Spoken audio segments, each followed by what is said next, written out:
साथियों नमस्कार। टीईटी मुद्दे को लेकर शिक्षक फेडरेशन ऑफ इंडिया के द्वारा दिल्ली में एक बहुत ही महत्वपूर्ण बैठक आयोजित की गई थी और इस बैठक में छत्तीसगढ़ के साथ साथ समस्त राज्यों के जो शिक्षक संगठन हैं वे मौजूद रहे और वहां पर इस मुद्दे को लेकर गंभीर चर्चा हुई कि क्या जो टीईटी की बाध्यता सर्वोच्च न्यायालय के द्वारा शिक्षकों के लिए अनिवार्य की गई है क्या वह सही है।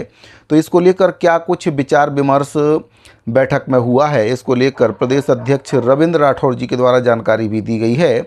जानकारी बताने से पहले आपसे निवेदन है कि अगर पहली बार आप इस चैनल पर आए हैं तो चैनल को सब्सक्राइब जरूर करें, बेल आइकन को प्रेस कर लें, उसको ऑल पर सेट करके रखें जिससे आपको हमारे द्वारा जो भी नया वीडियो बनाया जाता है उसका नोटिफिकेशन सबसे पहले मिल जाए। तो साथियों, माननीय सर्वोच्च न्यायालय के द्वारा जब से शिक्षक पात्रता परीक्षा शिक्षकों के लिए अनिवार्य की है तब से शिक्षकों का दिन का चैन और रातों की नींद उड़ी हुई है।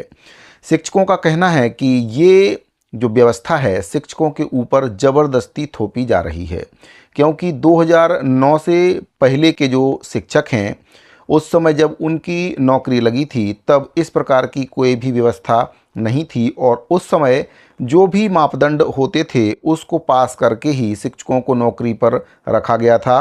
और जब 2009 के बाद शिक्षक पात्रता परीक्षा प्रारंभ हुई तो उसके बाद जो भी शिक्षक लगे हैं वे भी उस परीक्षा को पास करके ही नौकरी में आए हैं। यानी जब जैसी व्यवस्था थी तब उस व्यवस्था के अनुकूल शिक्षकों की नौकरी लगी है। लेकिन अब माननीय सर्वोच्च न्यायालय के द्वारा जो फैसला दिया गया है कि जिन शिक्षकों की सेवा अवधि 5 वर्ष से अधिक बची है उनको टीईटी पास करना अनिवार्य है। अगर वे 2 साल के अंदर अंदर शिक्षक पात्रता परीक्षा पास नहीं कर पाते हैं तो फिर उनको अनिवार्यता सेवानिवृत्ति दे दी जाएगी। इसको लेकर मध्य प्रदेश सरकार के द्वारा तो आदेश भी जारी कर दिया गया है और जो शिक्षक प्राइमरी और मिडिल स्कूलों में पढ़ा रहे हैं जिनके पास टीईटी नहीं है उनको सूचना देने को लेकर भी पत्र के माध्यम से कहा गया है कि उनको सूचना दे दी जाए और 2 वर्ष के भीतर वे टीईटी पास कर लें और अगर वे ऐसा नहीं कर पाते हैं तो फिर उनको जो सेवानिवृत्ति है वह दे दी जाएगी। इससे कहीं ना कहीं शिक्षक मानसिक रूप से प्रताड़ित हो रहे हैं। बहुत से राज्य सरकारों के द्वारा इसको लेकर नोटिफिकेशन जारी भी कर दिया है। छत्तीसगढ़ में हाल ही में शिक्षक पात्रता परीक्षा का आयोजन भी किया गया है, लेकिन उसमें जो प्रश्न आए थे वे काफ़ी हार्ड थे और शिक्षकों का कहना था कि सरकार नहीं चाहती है कि शिक्षक इस परीक्षा को पास करें। शिक्षकों की मांग है कि उनके लिए विभागीय परीक्षा का आयोजन होना चाहिए जिससे शिक्षकों की नौकरी पर किसी भी प्रकार का संकट ना आए। मध्य प्रदेश सरकार के द्वारा जो पत्र जारी किया गया है उसके अनुसार हो सकता है कि मध्य प्रदेश में विभागीय शिक्षक पात्रता परीक्षा का आयोजन किया जाए। अगर ऐसा होता है तो इसी तर्ज पर छत्तीसगढ़ में भी विभागीय टीईटी कराने की मांग छत्तीसगढ़ के जो शिक्षक संगठन हैं वे कर रहे हैं। अब इसी मुद्दे को लेकर पूरे प्रदेश और देश के जो शिक्षक संगठन हैं उनके द्वारा दिल्ली में एक बैठक आयोजित की गई और इस मुद्दे पर वहां पर विचार विमर्श किया गया है। तो छत्तीसगढ़ से भी जो पदाधिकारीगण हैं वे इस बैठक में सम्मिलित हुए थे और अभी वर्तमान में जो प्रदेश अध्यक्ष हैं सहायक शिक्षक समग्र शिक्षक फेडरेशन के रविंद्र राठौर जी के द्वारा भी दिल्ली में बैठक में भाग लिया गया और उनके द्वारा वीडियो जारी करके बताया गया है कि बैठक में क्या कुछ बातचीत हुई है। तो आप सुन सकते हैं उनके द्वारा क्या कुछ कहा गया है। प्रदेश के समस्त शिक्षक साथियों को सादर प्रणाम, नमस्कार। साथियों, मैं अभी कॉन्स्टिट्यूशन क्लब ऑफ इंडिया के सामने हूं और यहां आज हमारी राष्ट्रीय स्तर की बैठक थी, जो कि बैठक टीचर्स फेडरेशन ऑफ इंडिया के द्वारा रखी गई थी, जिसमें विभिन्न राज्यों के बेसिक शिक्षा के प्रतिनिधि भाग लिए।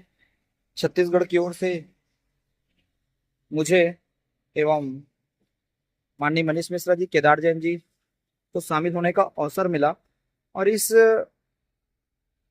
बैठक में हमें ये जानकर हैरानी हुई कि सरकार द्वारा अभी तक किसी भी प्रकार से संवेदनशीलता इस मुद्दे पर नहीं दिखाई गई है। मैं बता दूं कि स्थिति सामान्य नहीं है। जितना आसान हमें लगता है कि हमें कुछ नहीं करेंगे वो नहीं करेंगे, ऐसा नहीं है।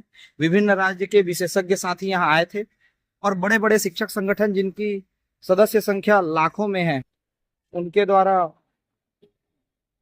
यहाँ प्रेजेंटेशन किया गया और उनकी बातें सुन करके और उनके संपर्क, चूंकि यहाँ के सांसदों से, यहाँ के बड़े बड़े नेताओं से, शिक्षा मंत्री से संवाद है, तो उनके द्वारा बताया गया कि इस पर संघर्ष करना जरूरी है। क्योंकि जब तक हम संघर्ष नहीं करेंगे, गंभीरता से नहीं लेंगे, और इनके द्वारा एक बात बार बार दोहराया गया कि no TET before RT act 2009, शिक्षा का अधिकार अधिनियम 2009 के आने के पूर्व नियुक्त समस्त शिक्षकों को ना टेट परीक्षा दिलाने की जरूरत है, ना कुछ करने की जरूरत है, उनको केवल संघर्ष करने की जरूरत है। और संघर्ष से निश्चित रूप से सफलता मिलेगी। और जो आरटी एक्ट के बाद जो नियुक्त शिक्षक, उनके लिए सरकार विभागीय टेट या अन्य जो गतिविधियां कराना चाहती है कराए, लेकिन बाकी लोगों को संगठित होने की जरूरत है। यहाँ दिल्ली से आने के पश्चात छत्तीसगढ़ में जल्द ही प्रत्येक संभागों में शिक्षक संगठनों की, शिक्षकों की बैठक रखी जाएगी और जो भी राष्ट्रीय रणनीति है उससे आपको रूबरू कराया जाएगा। और आप सभी का अपार समर्थन सहयोग के लिए बहुत बहुत धन्यवाद। टीचर्स फेडरेशन ऑफ इंडिया जिंदाबाद, छत्तीसगढ़ सहायक शिक्षक समग्र शिक्षक फेडरेशन जिंदाबाद। धन्यवाद। तो साथियों, आपने सुना कि प्रदेश अध्यक्ष रविंद्र राठौर जी के द्वारा क्या कुछ जानकारी दी गई है। बैठक में जो भी मुद्दे पर चर्चा हुई है उनके द्वारा विस्तार से इसके बारे में बताया गया है और उनके द्वारा ये भी कहा गया है कि इस मुद्दे पर शिक्षकों को भी गंभीर होना पड़ेगा, कहीं ऐसा ना हो कि बहुत देर हो जाए, और वक्त रहते सभी शिक्षकों को एकजुट होकर इस मुद्दे पर जो विचार करना चाहिए और सरकार पर दबाव भी बनाना चाहिए कि जो टीईटी की बाध्यता शिक्षकों के ऊपर थोपी जा रही है वह किसी भी प्रकार से सही नहीं है। क्योंकि अब जो शिक्षक हैं, कहीं ना कहीं बहुत से शिक्षक ऐसे हैं कि 50 से भी ऊपर जिनकी उम्र हो चुकी है, और ऐसे में कहीं ना कहीं अब उनको अगर पढ़ाई करने के लिए बोल दिया जाए तो वे कैसे कर पाएंगे, क्योंकि ये उम्र पढ़ाई की नहीं होती है। जिस उम्र में बच्चों को पढ़ाना है उस उम्र में सरकार शिक्षकों को पढ़ने के लिए बोल रही है, तो ये कहीं ना कहीं ठीक नहीं है। तो बहुत से शिक्षक इसमें आ रहे हैं। मध्य प्रदेश के साथ साथ छत्तीसगढ़ में भी बहुत से ऐसे शिक्षक हैं जिनके द्वारा अभी तक टीईटी पास नहीं की गई है, क्योंकि उस समय ये परीक्षा होती ही नहीं थी। लेकिन अब नए सिरे से शिक्षकों को इस परीक्षा को पास करने को लेकर सरकारें दबाव बना रही हैं और सुप्रीम कोर्ट के आदेश का भी हवाला इसमें दिया जा रहा है। साथियों, अगर आप भी एक शिक्षक हैं तो अपनी राय को कमेंट बॉक्स में ज़रूर बताइए कि ये जो टीईटी की बाध्यता शिक्षकों के ऊपर थोपी जा रही है, क्या ये सही है? अपनी राय को कमेंट बॉक्स में ज़रूर बताएं। इसके साथ ही जानकारी अगर आपको पसंद आई हो तो इसको अपनी दूसरे साथियों को भी शेयर करें, वीडियो को लाइक करें, और अगर आपने अभी तक चैनल को सब्सक्राइब नहीं किया है तो हमारे चैनल को सब्सक्राइब जरूर करें। इस वीडियो फिलहाल इतना ही, मिलते हैं अगली वीडियो में। अभी के लिए दीजिए इजाज़त। धन्यवाद।